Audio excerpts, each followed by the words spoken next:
Well, that's a good question. When we're talking about, we're trying to have resources for all victims and all suspects in here. Understanding we have a diverse community out there. So when we're talking about individuals for eyesight or hearing impaired, those type of things right there, we have those some resources in place now. Whereas if we need an interpreter, if we need communication by our dispatch, we have those already in place. But I think it's always important that we have the training, proper training for our officers. Our officers do receive the training now, but the equipment that we have now, can we improve on it? Sure we can. I think that's the resource that we need to look at as far as those that have those disabilities and work with our community.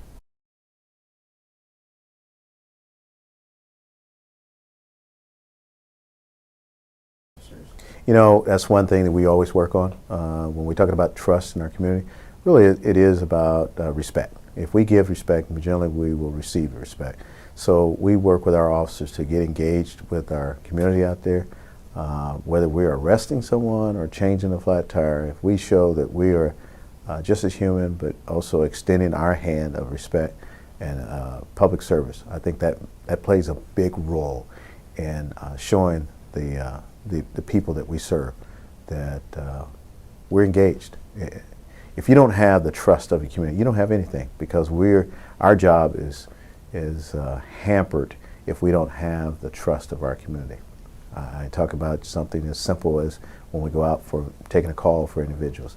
Many times we rely on our community to give us that help. If they don't trust us, we don't get that help. That makes our job much harder. So if we put the work in on the front end, that saves us on the back end.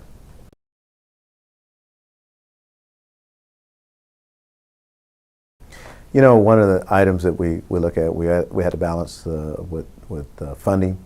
That becomes sometimes that can be a blockade, but I think right now our agency is one that's equipped fairly well when we're talking about vehicles and computers and our tasers and body cams. I think we do a pretty good job with that. Obviously, one item that goes along with that is the technology world that we have today is constantly changing, so we have to make sure we're staying up on those type of things. But I think our agency is properly equipped for what they need to do for today's standard.